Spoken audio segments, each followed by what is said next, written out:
미국이 20억 달러 규모의 베네수엘라 석유 거래를 발표한 가운데 현지 시간 9일 트럼프 대통령이 쉐브론, 엑손모빌 등 관련 기업과 회동을 갖습니다. 방산 기업의 주주 환원 규제에도 미국 국방 예산이 대폭 늘었다는 소식과 전략 요충지인 그린란드에 대한 야욕에 로키드 마틴 등 방산주가 급등했습니다. 블룸에너지가 미국 대형 전력회사 AEP와 26억 달러 규모 SOFC 계약을 확대했습니다. 진하게 내린 뉴욕 한잔, 뉴스프레소입니다. 현지 시간 8일 기술주 중심의 차익 실현, 비기술주로의 자금 로테이션이 나타나며 뉴욕 증시가 혼조 마감했습니다. 다우지수가 0.5%대 상승한 반면 나스닥 지수는 0.4%대 하락, 중소형주들이 강하게 오르며 러셀 2000 지수는 2600선을 돌파하는 등 사상 최고치를 경신했습니다. 러셀 2000 지수 올해 첫 5거래일 동안 나스닥 100 대비 약 4%포인트의 초과 수익률을 기록했습니다. 로이스 인베스트먼트에서는 중소형주가 밸류에이션과 실적 측면에서 모두 매력을 갖추고 있다며 오랜 기간 소외된 이후 본격적인 회복 국면에 들어설 가능성이 있다고 평가합니다. 한편 오늘 시총 상위주들이 쉬어간 데에는 관망 심리가 작용하고 있다는 분석인데요. 지정학적 불확실성이 고조되는 가운데 오늘 밤 고용 보고서 또 다음 주 실적 시즌을 앞두고 있다는 점도 변수입니다. 무엇보다 금요일 트럼프 대통령의 관세 정책에 대한 연방 대법원의 판결을 앞두고 있다는 점도 불확실성을 키우는데요. 대법원은 9일인 금요일을 오피니언 데이, 즉 의견 선고일로 지정했죠. 만약 트럼프 관세를 불법적 권한 남용으로 판결한다면 이미 납부한 수입 관세를 기업들에 환급해야 될 가능성이 있습니다. 판결 결과에 따라 미국의 통상 정책과 재정 여건의 향방이 달라지고 이에 따라 금융시장으로의 연쇄 파장도 불가피할 거란 관측입니다. 한편 트럼프 대통령은 금리 안정을 위해 2천억 달러 규모의 주택담보 채권 매입을 지시했는데요. 이번 조치가 주거부담 완화에 도움이 될 거라는 대통령의 주장입니다. 매입의 주체가 실제 누가 될지는 여전히 불분명한 상황이지만 트럼프의 발언 이후 10년물 금리는 시간의 거래에서 2.6bp 하락세를 보이고 있습니다. 차익 실현 욕구가 높아진 반도체 종목군들 중심으로 부진했습니다. 뱅크 오브 아메리카는 강력한 성장과 밸류에이션 매력이 충분하다며 엔비디아에 대한 매수 의견을 유지했는데요. 그럼에도 주가는 2.2% 밀렸습니다. 마이크론은 파이퍼 샌들러가 칩 가격 상승으로 AI 기반 성장세가 가속화될 거라며 목표가를 $400로 상향 조정했지만 역시 그간 많이 오른 만큼 3.7% 밀렸습니다. 아마존과 알파벳은 기술주 약세 흐름을 뚫고 올랐습니다. 먼저 아마존은 뱅크 오브 아메리카가 AWS의 지속적인 성장세와 소매 사업의 효율성 향상을 기대하며 1분기 베스트 아이디어로 선정하자 2% 가까이 뛰었습니다. 알파벳은 전일 애플을 제치고 시가총액 2위를 기록한 뒤 자리 굳히기에 나섭니다.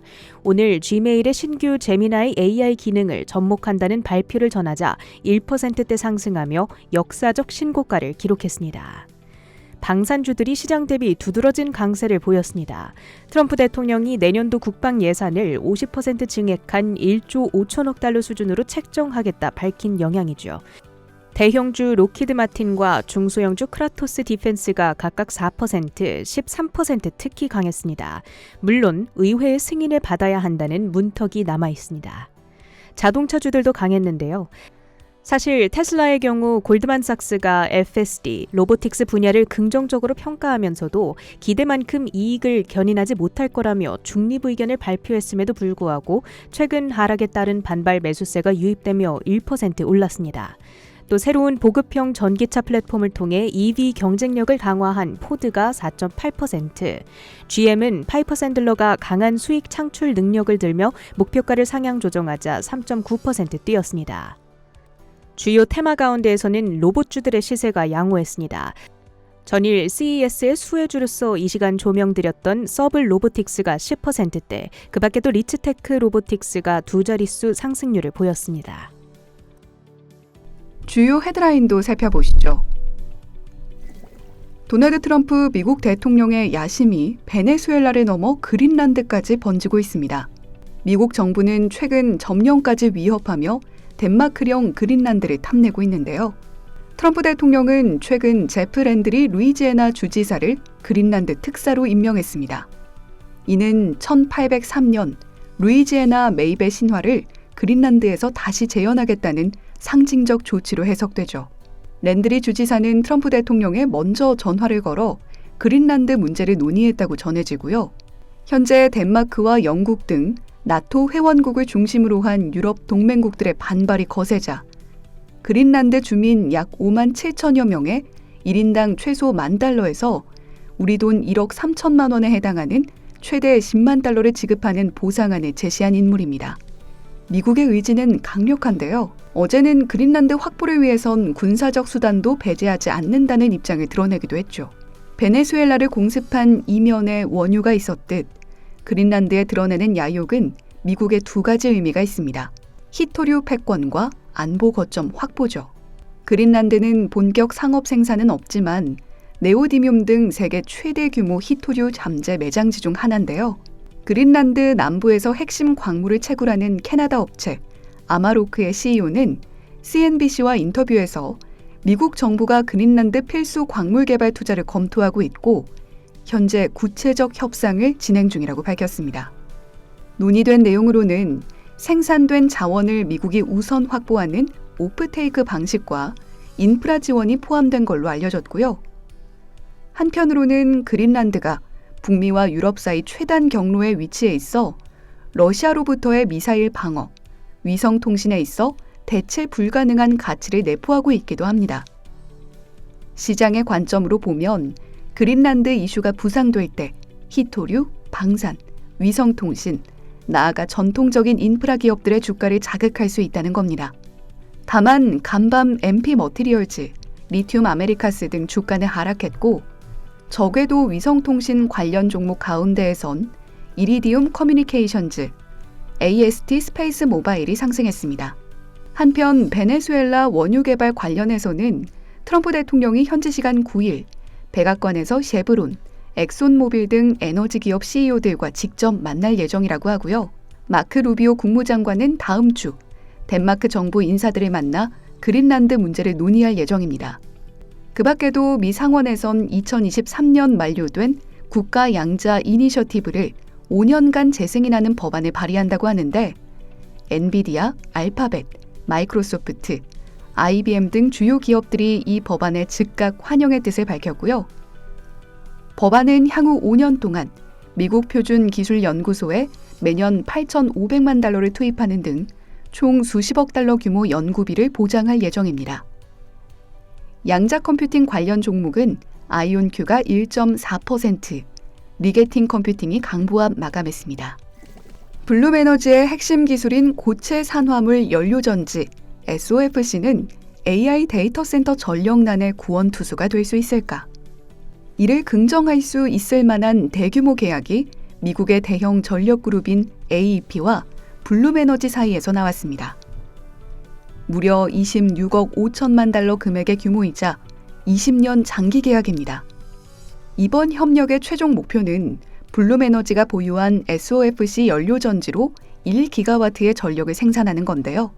무엇보다 양사 간 원래 체결이 되어 있던 기존 100메가와트 규모의 900메가와트의 옵션을 추가 행사해 용량을 1기가와트까지 늘렸다는 점이 중요합니다.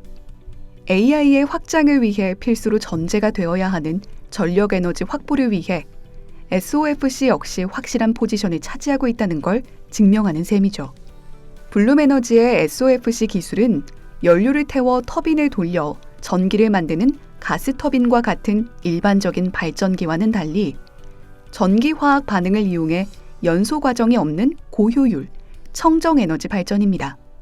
특히 백금 같은 고가의 귀금속 촉매 대신 저렴한 세라믹 소재를 사용하고 700에서 1000도씨 고온에서 작동해 발전 효율도 최고 65%까지 매우 높죠. 최대 40% 수준 발전 효율을 보이는 가스터빈, 에너지 밀도가 상대적으로 낮은 태양광, 풍력 대비 상당히 우위에 있습니다. 24시간 가동이 가능하다는 점, 설치 기간도 규모에 따라 다르긴 하지만 90일가량으로 매우 빠르고요.